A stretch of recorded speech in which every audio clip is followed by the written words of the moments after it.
एक बार फिर आप सबको हार्दिक खैर मकदम, आदाब, गुड मॉर्निंग। मैं डॉक्टर राजीव सामोल एक बार फिर आपके समक्ष उपस्थित हूँ। आज हम सोच रहे थे कि किसी और सब्जेक्ट पे आज वीडियो बनाएंगे, लेकिन बहुत से लोगों के सवाल हमसे हुए हैं कि आप हमें रजोनिवृत्ति से संबंधित बताएं, या हम कहें मोनोपोज से संबंधित, जब स्त्रियों का पीरियड ख़त्म होने की तरफ होता है उससे संबंधित कई लोगों के सवाल थे। और आज का वीडियो में हम कोशिश करेंगे कि उन सब लोगों को उससे संबंधित संतुष्टिदायक जवाब मिल जाए।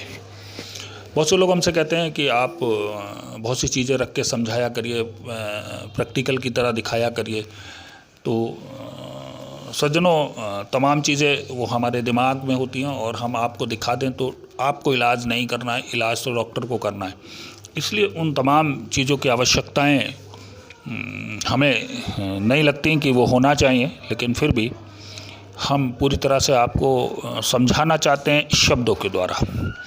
तो मोनोपोज, जब स्त्री की आयु बढ़ती है तो एक समय ऐसा आता है, लगभग 45 साल के बाद हर स्त्री को धीरे धीरे जो उनका पीरियड है, मासिक है, वो कम होने लगता है और वो बंद होने की कगार पर चला जाता है। और लगभग 55-56 साल तक पहुँचते हर स्त्री का मासिक जो है आना बंद हो जाता है। लेकिन कुछ केसेस में ये ऊपर आयु में भी देखा गया है।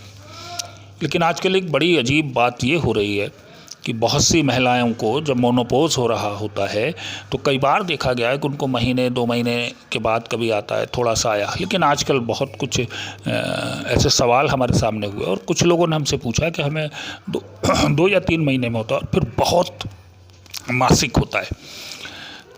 ये लोग कहते हैं कि ये एक सामान्य क्रिया है और हमें महिलाएं बताती हैं कि ऐसा सबके साथ होता है। लेकिन हम आप तमाम महिलाओं को ये बता देना चाहते हैं, ऐसा सबके साथ नहीं होता है। अगर आपको 2 या 3 महीने के बाद मासिक आ रहा है और वो भी बहुत आ रहा है, तो ये गर्भाशय में सूजन, गर्भाशय में किसी बड़ी समस्या का संकेत भी हो सकता है। इसलिए सबसे पहला काम आप ये करें कि किसी अच्छे रेडियोलॉजिस्ट के पास जाकर एक अल्ट्रासाउंड कराएं और एक अच्छी जगह पर जाएं और ये पता करने की कोशिश करें कि गर्भाशय में कोई गांठ, कोई स्वेलिंग, कोई और तरह की समस्या तो नहीं है।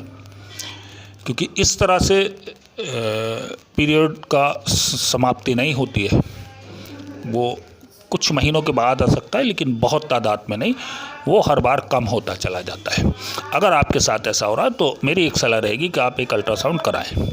हम आपको डराना नहीं चाहते। जिन महिलाओं के साथ ऐसा है वो जाएं और जल्द से जल्द एक अल्ट्रासाउंड करा लें, उसमें देरी ना करें, क्योंकि ये किसी भी गंभीर बीमारी के लक्षण भी हो सकते हैं।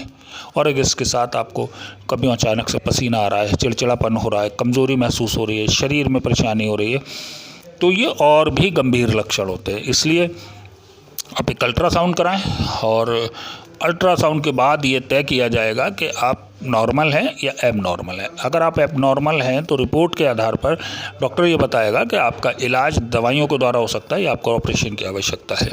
क्योंकि कई बार देर करने से फिर हम गंभीर बीमारियों की तरफ चले जाते हैं। इसलिए हम आपसे निवेदन करेंगे और ये सलाह देना चाहेंगे कि जिन महिलाओं के साथ ऐसा है वो जल्द से जल्द एक अल्ट्रासाउंड करा लें। और जब अल्ट्रासाउंड करा लेते हैं किसी अच्छे डॉक्टर को मिलें, उसको दिखाएं और वो आपको बताएगा कि आपको किस तरह की चिकित्सा की आवश्यकताएं हैं।